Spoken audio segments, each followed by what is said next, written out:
The boarding gate echoed with the final call. Pre-boarding closes in 6 minutes.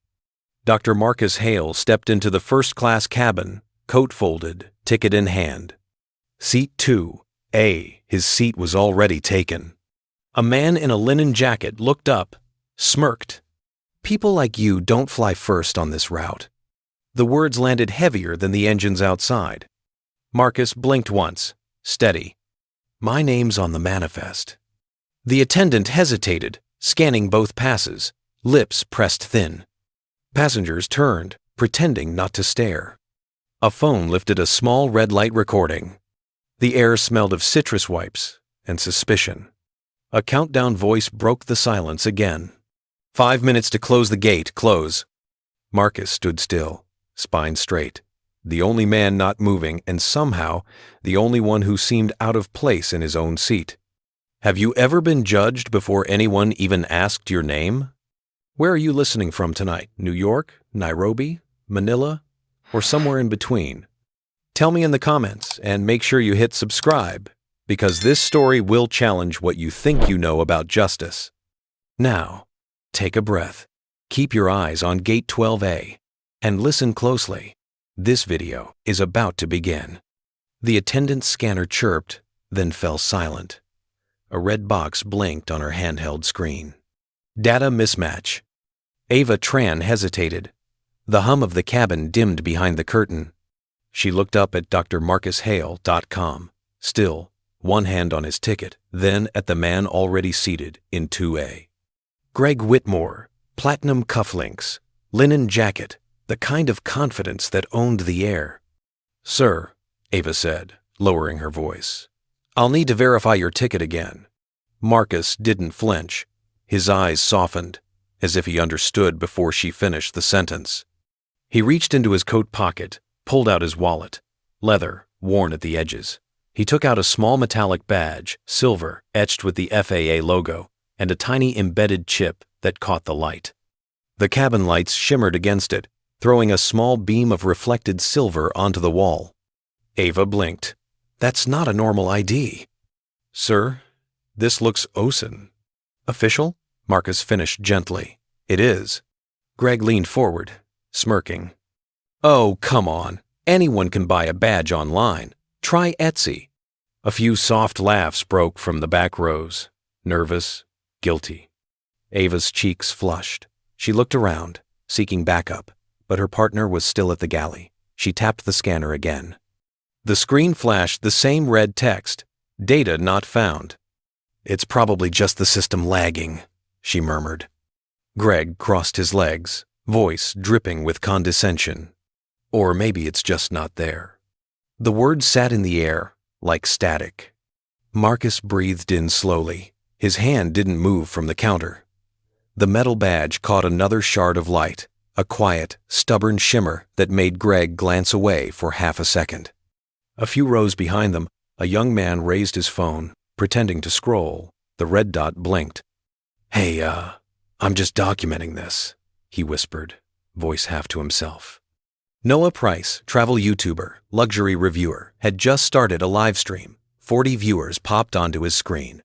A comment scrolled. "What's going on? Why is she checking him twice?" Another. "He looks calm AF. Rich people don't argue like that." Ava glanced at the phone, her anxiety sharpening. "Oh no, this is being filmed." She straightened her shoulders. "Please, just one more scan." Marcus handed her the pass again, his fingers steady, eyes kind. "Do what you have to do, Miss Tran." The way he said her name, polite, exact, and unthreatening, disarmed her. She nodded and rescanned. The device buzzed, then froze. For 3 long seconds, the sound of the airplane's air system filled the silence. Then the red light blinked again. Data mismatch. Greg exhaled dramatically, shaking his head. "This is ridiculous. He probably printed that pass at home." Someone snorted from the far side of the cabin. Noah's chat exploded. "Whoa, this is uncomfortable." "That's profiling. I'm staying tuned." Ava swallowed hard.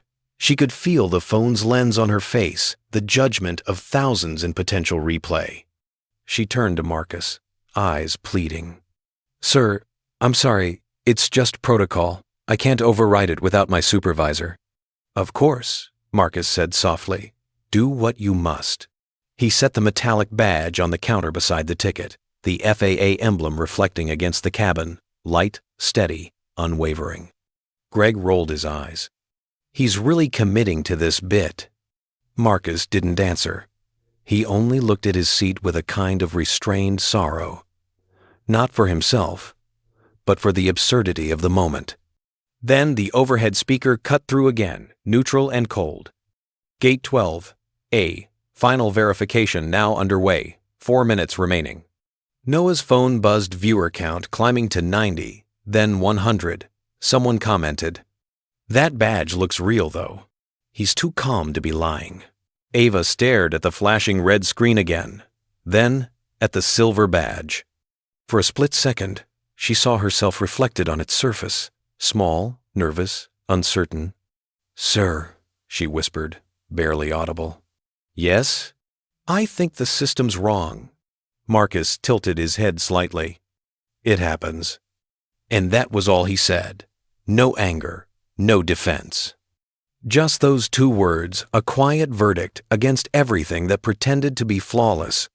Outside, the intercom voice counted down.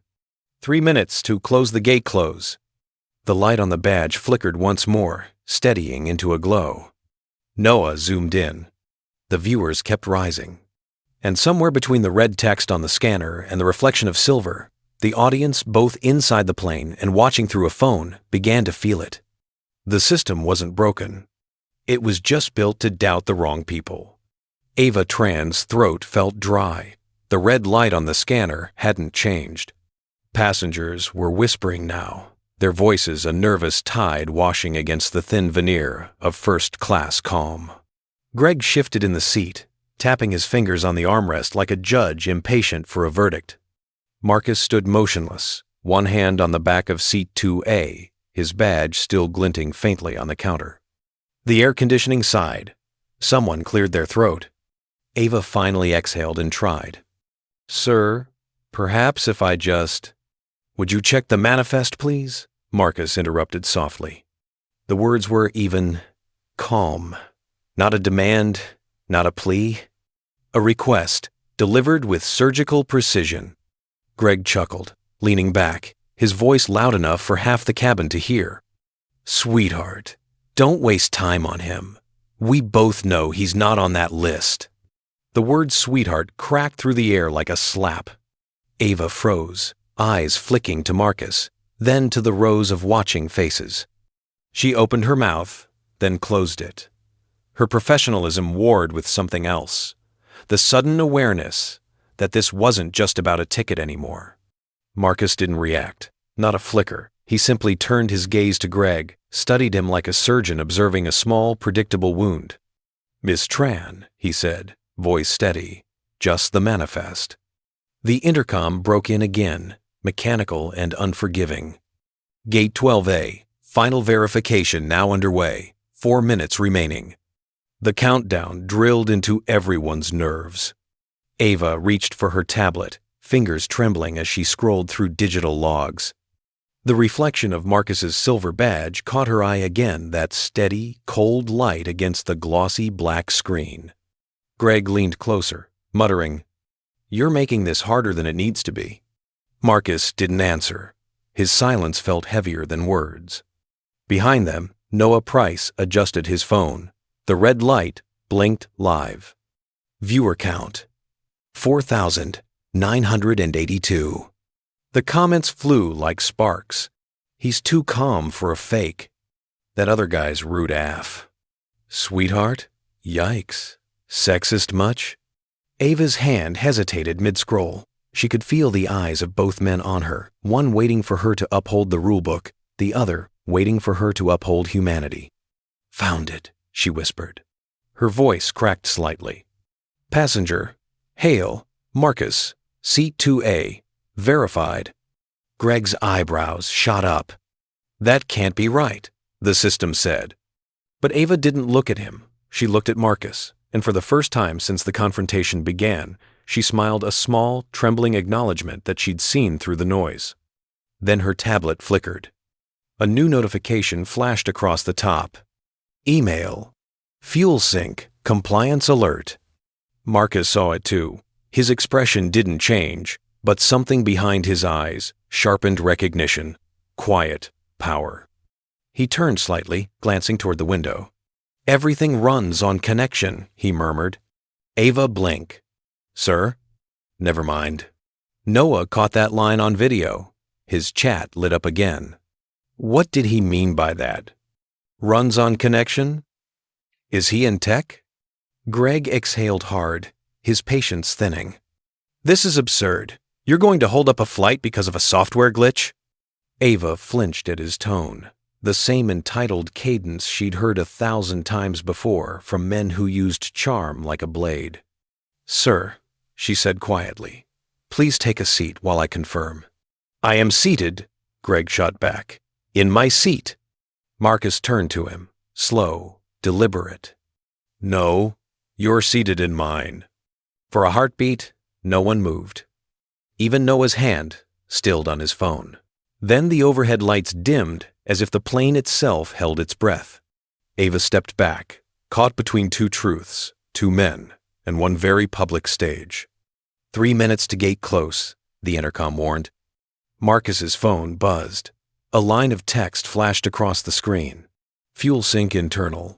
Routing anomaly detected, confirmation required. He silenced it with one thumb, eyes steady on Greg. You were saying? Greg's jaw tightened. The faint red dot of the live stream camera hovered near his face, unblinking. In that moment, everyone, Ava, Noah, the silent rows behind them, felt the shift. Not in words, not in tone, but in presence. Marcus wasn't asking anymore. He was waiting. And for the first time, Greg looked away. The badge gleamed once more under the cabin light, silver cutting through shadow as if reflecting not power but restraint held like a blade still in its sheath. Outside, the voice came again. Gate 12. A final boarding verification. 2 minutes remaining. Noah whispered into his mic. He's not yelling. He's not fighting. But somehow, he's winning. The scanner blinked red again. Steady, unrelenting data sync error. Ava stood frozen, eyes darting between the device and Marcus's calm expression. Greg's smirk had returned, like a man reclaiming his kingdom. A voice from behind the curtain cut through the tension. Supervisor Clark to gate 12A, please. Marcus exhaled once, slow. His reflection in the glossy bulkhead looked almost detached from a man watching his own trial. Clark arrived moments later, late 50s, crisp Navy uniform, voice that carried decades of command. She didn't look at Marcus first. She looked at Greg. Then at Ava. Then the scanner. What's the issue? Ava straightened, almost relieved to hand over control. The system isn't verifying passenger Hale's record. Ticket scan's invalid. Clark nodded once, eyes already narrowing. Sir, if we can't confirm your record, you'll need to step aside until we resolve the issue. Greg folded his arms, satisfied. Finally, someone in charge. Noah's camera caught the scene in wide shot. Marcus standing, Ava wilted between authority and shame, Clark upright as protocol itself. The viewer counter hit 20,213. The chat streamed comments faster than the feed could hold. Number first class gate, trending now. She's just following rules, but damn, this looks bad. He hasn't raised his voice once. Marcus's gaze moved around the cabin. A row of businessmen looked away. One woman reached for her drink. No one spoke. The silence was louder than the engines. He finally said evenly, "That system runs on our servers." Clark frowned. "I'm sorry?" "Your ticketing system, the redundancy architecture it's built on our network." Greg let out a scoff. "You can't possibly expect us to believe you own an airline database." Marcus looked at him, the faintest glint of something unspoken behind his calm. "Not own," he said quietly.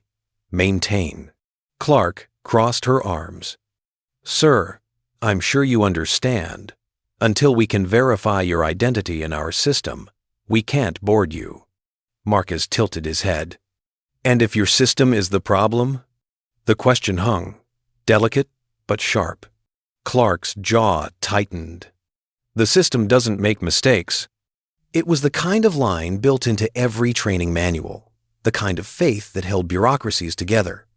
Marcus almost smiled, not out of humor, but recognition. He'd heard that sentence before, decades ago, when his software had failed a routine audit because someone else had entered data wrong. He'd written the patch that prevented it from happening again. The scanner blinked red one more time. Data sync error. Gate 12. A final verification takes 2 minutes to close, the intercom warned. Ava swallowed, voice trembling. Supervisor, maybe if we reboot the SED. Procedure doesn't allow for that, Clark snapped. You'll step aside, sir. Noah's live stream caught everything, the tone, the command, the stillness that followed. 20,000 viewers leaned closer to their screens. Marcus didn't move. His eyes didn't blink. Only his hand, slowly, reached for the badge on the counter. He lifted it between 2 fingers, the silver emblem flickering under cabin light. You're right, he said softly. Procedures don't allow for mistakes, only for repetition. Clark blinked, unsure how to answer. Greg rolled his eyes. Whatever that means. Noah whispered into his mic. That's the quietest mic drop I've ever seen. The chat exploded. He said that so calm, like he knows something we don't. Repetition, that line hit. System versus man. Damn. Ava's tablet flashed again. She turned it around, desperate for Clark to see. Supervisor, look, it's the system. It's looping. The red text scrolled endlessly. Data sync error, retry, error, retry. Clark hesitated, then forced a smile for the passengers. Technical issue, ladies and gentlemen, will be resolved shortly. Her words were airless, scripted. Behind her, Greg muttered. Unbelievable. Some people just don't belong in first. Marcus turned toward him. Not with anger, with something colder, almost pity. No, he said. Some systems don't belong in charge. Noah caught the line perfectly. His camera focused on Marcus's face, the faint reflection of the red blinking scanner pulsing against his cheek like a slow heartbeat. Data sync error. Data sync error. The light painted the cabin in rhythmic flashes of failure. Marcus slipped his badge back into his jacket, eyes drifting toward the glass panel separating first class from the jet bridge. Beyond it, the terminal lights shimmered like distant cities, systems within systems, each pretending to be flawless. The intercom returned. Final boarding call for passenger Hale. Clark gestured toward the exit. Sir, you'll need to wait outside the gate. Noah's hand trembled, holding the phone. The comment stream turned into a wall of outrage. He's being kicked out on camera. This is unreal. She said the system doesn't make mistakes. Marcus adjusted his tie, the movement precise, almost ceremonial.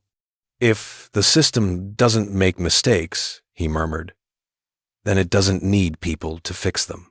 Clark frowned, uncertain if it was sarcasm or prophecy. Greg looked satisfied again. Ava just looked tired. The silence stretched until it hurt. Even the soft murmur of the cabin pressurization seemed too loud, a hiss under the weight of judgment. Ava looked down at her shoes. Clark's voice broke through, measured, official, unyielding. Sir, I'm going to have to ask you to step out of the first class section until we can verify your record. There was a pause, the kind that swallows air. Marcus didn't speak right away. His hand rested lightly on the counter, fingers curled just so, the metallic badge still between them. The light from the cabin caught its surface one last time before he slipped it back into his jacket. Understood, he said. Clark nodded, already turning toward Greg, who reclined with visible relief. We appreciate your patience, Mr. Whitmore. Not a problem, Greg said, crossing his arms. I just hope this doesn't delay us. The smugness in his tone was a blade disguised as courtesy. Ava's throat tightened. She wanted to speak, to say something. Anything but her training strangled the words before they could form. Noah's camera zoomed in. The live stream counter ticked past 20,000. Marcus adjusted his tie, not out of vanity, but a ritual to keep composure intact when dignity was being stripped.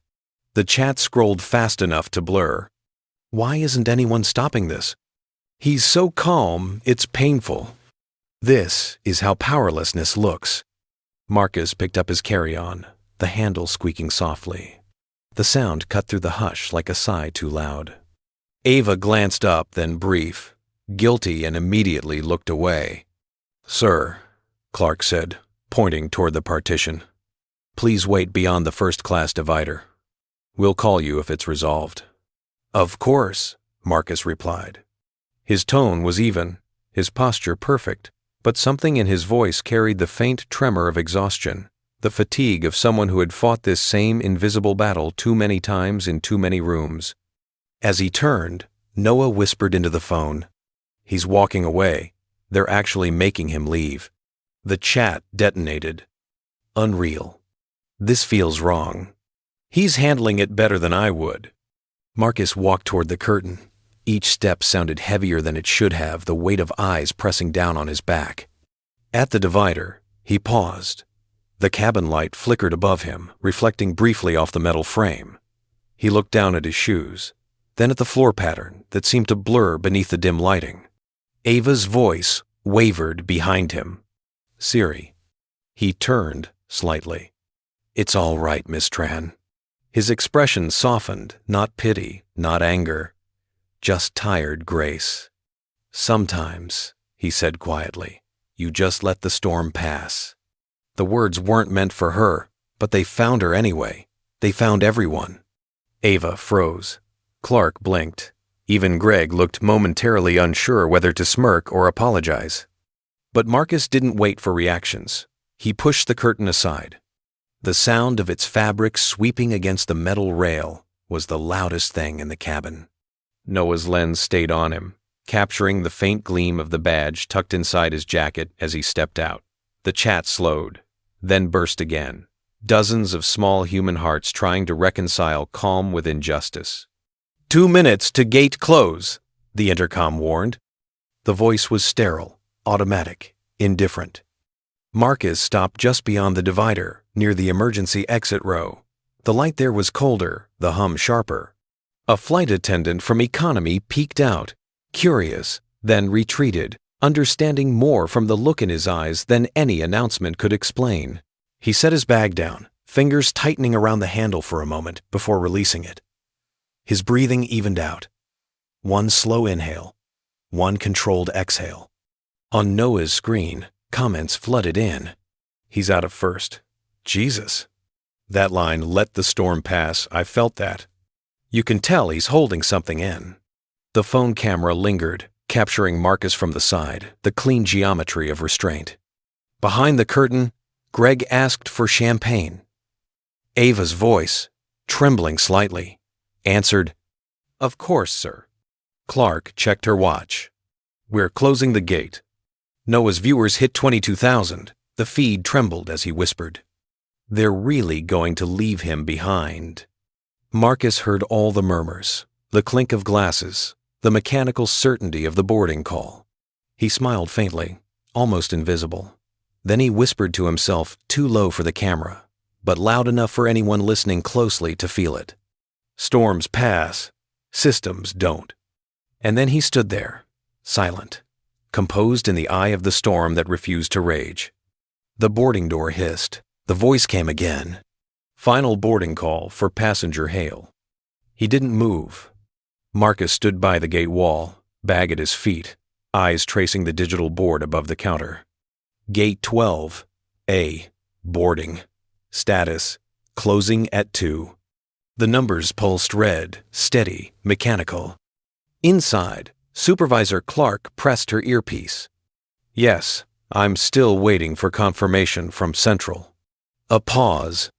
"Yes, passenger Hale Marcus. No, I've rechecked. System mismatch persists. Her tone stayed clipped, efficient, the language of procedures. Ava lingered near the curtain, glancing at Marcus through the gap, her hands twisting a napkin into a knot. "Ma'am," she whispered, "what if the system's wrong?" Clark didn't even turn around. "The system doesn't make mistakes, Miss Tran." Ava hesitated. "But it keeps looping. Error. Retry. Error." "That means data's corrupted," Clark snapped. "Protocol says we cannot override corruption without IT validation." The word corruption landed heavier than it should. Noah's voice drifted from behind his phone. "They're calling Central. It's still red. The gate's about to close." Viewer count climbed, 31,000. The feed title read, "Number First Class Gate. He built calm under fire." Marcus exhaled, turned, and walked back through the curtain. The flight attendant at the galley opened her mouth to protest, but didn't. He moved like someone crossing a courtroom, not a cabin. Clark saw him approach. "Sir, please remain outside until your system agrees with itself?" Marcus's tone was gentle, but it silenced the space. Ava stepped aside. Even Greg, who'd been leaning smugly in his seat, sat up a little straighter. Marcus stopped by the scanner, watching the red light pulse against the counter. The repetition almost looked alive, now a heartbeat made of error. "Procedure requires system match," Clark repeated into her mic. "Procedure requires system match," the automated voice on her tablet echoed back. The repetition built its own rhythm, mechanical, senseless, holy in its devotion to itself. "Ma'am," Ava tried again. "Please, he's not lying. You saw his ID." Clark raised a hand. "Miss Tran, you will follow the procedure." Marcus's voice came then low, deliberate. "It does make mistakes." Clark turned defensive. "Excuse me?" "The system," he said. "It does make mistakes." The cabin went still. "Sir, with all due respect, I built it." No one spoke. Even Noah lowered his phone slightly, as if the gravity in the room had shifted. "You what?" Clark asked. Marcus nodded, slowly. "The redundancy routing, the data mirrors, the fallback protocols you rely on to verify passenger manifests, all of it. My company built the network you're using right now." Ava's breath caught. Greg blinked. Clark's voice cracked for the first time. "Then, you understand how this works. Better than most." He gestured at the flashing red light. "Your system's pulling from a corrupted redundancy node. It's verifying against stale data." "That's impossible," Clark said. "We just passed a systems audit." Marcus almost smiled. "Audits don't fix everything. They just document the illusion of order." Noah's camera shook in his hand. The chat was a storm of disbelief and awe. "He built the system." "Wait, what?" "They're arguing with the guy who made it." The intercom voice cut in again, as if mocking the scene. "Final boarding call for passenger Hale. The gate closes in 2 minutes." Ava flinched. Clark raised her chin, clinging to the only thing left authority. "Sir, regardless of your involvement, without system confirmation, I cannot permit." "You're quoting rules to their author," Marcus said softly. The words landed without volume, but with undeniable weight. Clark opened her mouth, then closed it. Her eyes darted to the scanner, to the blinking red text. "Data sync error," Ava whispered, more to herself than anyone else. "It's not just wrong, it's broken." Marcus looked at her truly and nodded once, gratitude behind his calm. "That's how it starts," he said. "A system breaks, and people stop seeing it because they're trained to trust it more than their own eyes." Outside the window, the runway lights glimmered like veins in the dark. The clock on the gateboard shifted, 1:30. Noah raised the phone again. "He's explaining it. Everyone's frozen. You can feel it." The viewers exploded. This is the turning point. "You're quoting rules to their author holy line." Clark finally exhaled. "I'll call the captain." Marcus nodded, then stepped back toward the divider. "Do that. Tell her the system's not wrong because of me. It's wrong because it stopped listening. The LED above flickered again. The red dimmed to orange. The LED over the gate blinked. One gate closing. The sound of the ticking second-hand faint, metronomic, filled the silence that had become unbearable. Noah Price's phone buzzed in his palm. He glanced down. A notification popped up from an account with a gray check mark. GRS, compliance verified. Is that Dr. Hale? Noah's breath caught. He typed back before he could think. Yes. Live streaming now. Within seconds, the viewer count leapt from 32,000 to 81,400. Comments burst like fireworks. Wait, GRS? That's the routing company. He's their CEO? Oh my God, they're detaining the guy who runs their infrastructure. Inside the cabin, Marcus lifted his head, posture straightening. It wasn't defiance, it was recognition. The quiet certainty of someone who had given the system one last chance to listen. I'm not leaving the gate, he said. Clark's earpiece crackled. She pressed it tighter. Central just called back. We're two. Don't call Central, Marcus interrupted softly. Check your routing log. His tone wasn't angry. It was surgical, precise. Ava looked between them, heart hammering. Supervisor, please. He's right. Try it.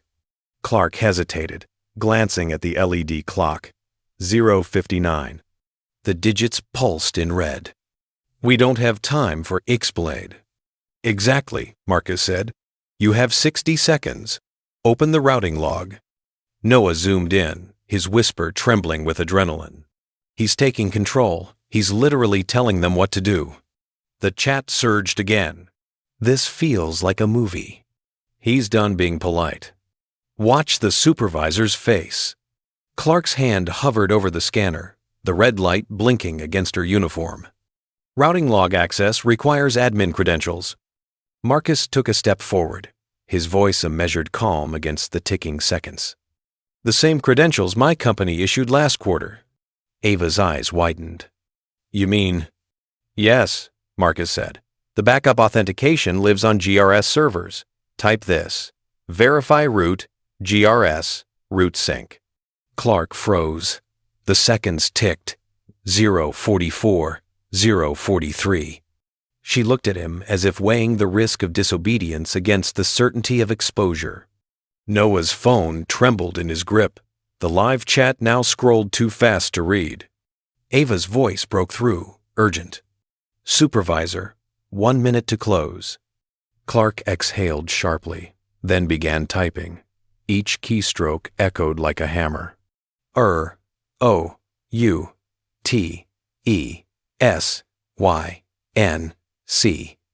Enter. For a heartbeat, nothing. Then the screen flickered, the red light turned amber, text rolled across the monitor. Sync complete record found. Clark blinked. Passenger. Hale, Marcus. Seat 2A. Verified by GRS root. Ava's hand flew to her mouth. Greg's smirk collapsed into confusion. Noah whispered, "Oh my God." Marcus exhaled through his nose, shoulders loosening slightly. "Now," he said quietly, "would you like me to board? Or would you like a network outage across your fleet?" Clark didn't answer right away. Her face, trained in decades of control, flickered through disbelief, calculation, and the slow, sinking shame of realization.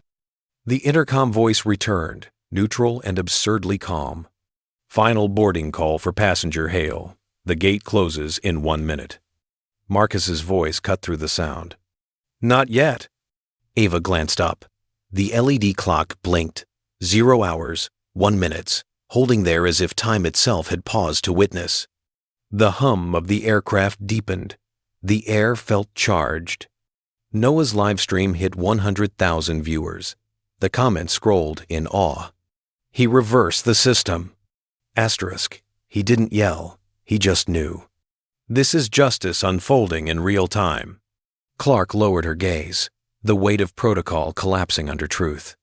Captain Ruiz is being informed, she whispered. Please, wait 1 moment. Marcus nodded once. The faintest curve at the corner of his mouth. Not triumph, but closure approaching. "Take your time," he said. "You've got a minute left." The LED ticked down. 0 hours and 59 seconds. 0 hours and 58 seconds. Each second thudded through the air like a heartbeat on trial. The seconds that followed were too still to be real. The LED above the gate hung at 0 hours and 41 seconds, frozen between endings. Then footsteps. Measured, steady. A woman in a captain's uniform appeared at the gate. Her presence cut through the tension like a blade through fog. Captain Elena Ruiz, 40-something, composed, eyes sharp with both authority and empathy. She stopped just inside the threshold, scanning the faces. The supervisor, the attendant, the passenger holding his ground. "What's going on here?" Clark straightened instantly. "Captain, there's been a verification error. Passenger Hale's record won't match the manifest." Ruiz's gaze landed on Marcus. A flicker of recognition passed through her features, the kind of recognition that lives in silence, built on years of technical briefings and names at the bottom of critical memos. "Dr. Hale?" she said. The use of doctor dropped into the air like a verdict. Marcus inclined his head once. "Captain." Clark blinked. "You know him?" Ruiz's tone was clipped, unshakable. "Enough." The word ricocheted across the cabin. Ava's hand flew to her mouth. Noah's live stream trembled. His chat erupted. "He's not impersonating anyone," Ruiz said. "He's the architect of the routing system you're flying on." Silence, a perfect, crystalline silence that vibrated with disbelief and awe. Greg's smirk vanished. His throat bobbed, the sound of guilt barely audible over the hum of engines idling. Ava's eyes filled. Tears slipped quietly. Relief and shame blended into something wordless. Clark's jaw fell open. The scanner in her hand felt suddenly heavier, as if aware of its own irony. Ruiz nodded toward it. "Scan his badge again." Clark obeyed, almost reverently. The metallic ID gleamed as Marcus handed it over, no longer a challenge, but a key. The scanner flashed red once, paused, and turned green. Access granted. The light washed over Marcus's face, soft and decisive. It wasn't triumph, it was truth, finally being recognized by the very machine that had doubted it. The intercom blared. "All doors are closing." Ruiz looked toward the gate agent. "Hold that door." The gate froze mid-seal, hydraulic hiss suspended mid-breath. Noah's camera caught it all. The live stream number broke 150,000. Comments scrolled like a storm. Access granted. "This is justice." The captain just stopped the plane for him. Greg stood up halfway, words dying in his throat. I didn't know who you were." Marcus turned, eyes calm. "That's the point." No accusation, no anger, just the quiet weight of truth delivered with surgical precision. Ruiz stepped aside, gesturing toward the cabin. "Dr. Hale, your seat awaits." For the first time, the space between the divider and seat 2A felt like a corridor of reckoning. Marcus walked forward. Not fast, not slow.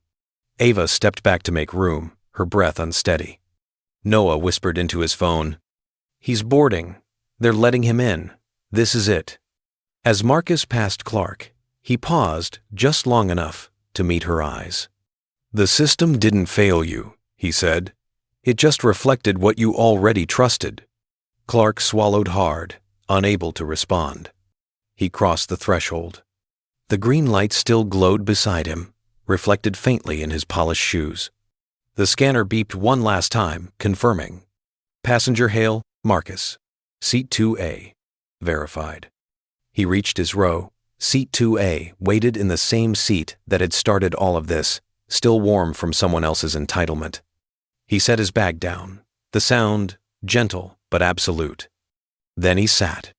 For the first time since the confrontation began, he allowed himself a breath that reached all the way to his lungs. Ruiz nodded once to Ava. "Lock the cabin." Ava whispered back. Yes, Captain. And just as she turned to close the overhead bin, Marcus's badge glinted under the light again, the same beam that once accused him, now blessing him. The intercom repeated, "All doors are closing." The hum of the engines steadied, a deep and forgiving sound. The cabin, moments ago charged with tension, had settled into silence thick enough to feel. Greg Whitmore still sat a few rows behind Marcus, shoulders drawn tight, hands clasped. His linen jacket no longer looked sharp, it hung like gilt. Marcus sat in 2A, eyes closed for a breath he hadn't allowed himself all day. Then a voice came, quiet, uncertain. "Dr. Hale?" He turned slightly. Greg was half standing in the aisle, face pale but earnest. "My father worked for your company," Greg said. "He lost his pension when it went under." The words landed without accusation. They were confessions, raw, hesitant, human. Marcus studied him for a moment. Then he nodded slowly. "So did my uncle," he said. "Same collapse, same pain." Greg blinked. You lost family too?" "Everyone did," Marcus replied softly. "We just lost them in different ways." For a heartbeat, the two men, divided by privilege, color, and the entire architecture of assumption, existed on the same line of loss. Greg sank back into his seat, eyes glassy. His mouth opened as if to apologize, but no words came. He didn't need to. The silence spoke for him. Ava stood near the galley, watching them both. The tears she'd hidden earlier now fell freely, not from shame, from relief. Justice, it turned out, could sound like forgiveness. Inside the cockpit, Captain Ruiz spoke into her comms. "This is Flight 9182 operations. Initiate system-wide audit per GRS directive." Static crackled. Then a voice confirmed, "Copy that, Captain. Audit commencing. Multiple nodes syncing." Ruiz leaned back in her chair, exhaling for the first time. On her console, a small light blinked to life. Route audit in progress. Within minutes, across the world, in Dallas, in London, in Johannesburg, screens began flashing the same message. Flights paused, systems checked, redundancies recalibrated. It wasn't punishment. It was cleansing. Marcus opened his eyes. Through the window, the runway lights stretched like threads of data routes connecting cities, lives, systems. He watched as a maintenance vehicle rolled by, its signal lamp blinking the same amber hue as the audit light on Ruiz's console. Greg spoke again, voice barely a whisper. "I shouldn't have said what I did." Marcus turned to him. "You said what the system taught you to believe." "And you?" Greg asked. "I built it to be better," Marcus said. "But I forgot people had to use it." Greg nodded, face heavy with something that looked a lot like understanding. Noah's phone buzzed quietly in his lap. The live stream had ended minutes ago, but his notifications hadn't stopped. The clip was everywhere. Millions were watching the playback, the moment the badge turned green. He didn't restart the stream. He just filmed the quiet, the unremarkable, almost sacred calm of two men breathing the same air again. Ruiz's voice echoed faintly through the speaker system. "Ladies and gentlemen, we're experiencing a brief delay due to routing verification. Thank you for your patience." A few passengers sighed, but most stayed silent. Somehow, they understood the delay wasn't inconvenience. It was correction. Marcus looked down at his hands. The metallic badge rested there, warm from his palm. He thought of his uncle's old desk, the framed letter of retirement that never came, the system that had failed them both. Now, somewhere in that same system, red lights were turning amber, amber turning green. "You fixed it," Greg said quietly. Marcus shook his head. "No, we started fixing it." Outside, the night glowed faintly orange as ground lights shimmered against the mist. In the cockpit, Ruiz watched the audit progress bar crawl forward 15%, 27%, 43%. The reflection of it danced across her face, and for a moment, she looked less like a pilot and more like a guardian. The hum deepened again. The plane was alive, not as a vessel, but as part of something larger, breathing, self-correcting. Marcus glanced once more at Greg, who sat quietly, eyes fixed on the same distant runway lights. Neither spoke again. They didn't have to. The engines began their slow, rolling growl, a low thunder beneath calm. Outside, the tarmac shimmered under pale sodium light. Inside, the cabin was hushed, not from tension anymore, but from relief. Ava Tran sat in the jump seat, phone in hand, eyes on a message that had just appeared in the crew app. New boarding verification policy activated. Effective immediately. She read it twice. The timestamp was not next week, not pending approval, now. Ava turned, glancing toward 2A. Dr. Marcus Hale sat quietly, looking out the window as the first raindrops streaked down the glass.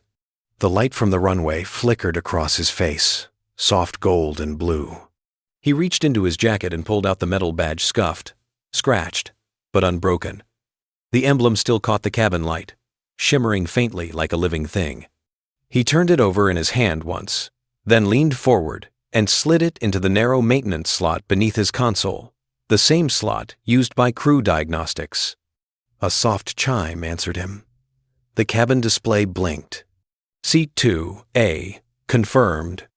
The same words from hours earlier, but now they carried weight. Not permission, but acknowledgement. Ava watched, heart full. She didn't speak. She didn't need to. Across the aisle, Greg sat silent, eyes lowered, the sound of engines drowning out his thoughts. Marcus exhaled through his nose, a faint smile forming. The line between vindication and peace blurred into something simple existence, unchallenged. The captain's voice came over the intercom. Flight 918 cleared for taxi. The plane rolled forward, slow at first, then steady. The runway lights drifted past, in rhythmic sequence red, amber, white-like data packets, pulsing through fiber lines. Ava's phone vibrated again. Another notification. Policy note. Manual verification now requires dual validation, plus human review override. She smiled. Quiet progress, quiet justice. Noah, still seated near the back, looked at his phone. The live stream replay was trending in over 20 countries. The screen showed the paused frame of Marcus standing by the scanner, the green light reflected on his face. The top comment read, "Justice can be quiet, too." Noah hesitated for a long moment, thumb hovering above the end stream button, then he pressed it. The screen faded to black, leaving only his own reflection staring back. In the cockpit, Captain Ruiz watched her console. The words "Route audit complete, policy sync successful" glowed softly. She smiled to herself and whispered, "About time." Back in 2A, Marcus leaned against the headrest, eyes half closed. He thought of his uncle's photo, the one that had hung above his desk for 20 years, and of how systems outlast people, unless people decide to make them better. He reached down and touched the metal badge again. The warmth of the cabin had softened its chill. Outside, the rain intensified, streaks crossing the window like white code streaming down a screen. Ava's voice came quietly over the PA, routine, yet different now. "Cabin crew, prepare for departure." Marcus smiled faintly at the echo of normalcy. The engines surged. As the plane began to move, he murmured to himself the same line that had begun it all, but now reclaimed. Seat 2A, confirmed. No one else heard it, but that was fine. It wasn't for anyone else anymore. Ava looked toward him one last time. He caught her eye, gave a small nod. She returned it, a wordless contract between witness and truth. The aircraft lifted its nose, and for a heartbeat, gravity hesitated as if the world itself allowed a moment of balance before surrendering to flight. Below, in data centers across continents, servers flickered green where red had once blinked. Above, the plane climbed through a sky washed clean by rain. No applause, no headlines, just a quiet correction. And somewhere in that silence, a system learned humility, a man regained his name, and justice finally stopped shouting. So tell me, what did you feel when the system finally listened? Relief, anger, or something in between? Drop your thoughts in the comments, give this story a like, and share it with someone who's ever been told to wait outside. And if you haven't already, subscribe, because the next story might remind you that even quiet justice still speaks loud.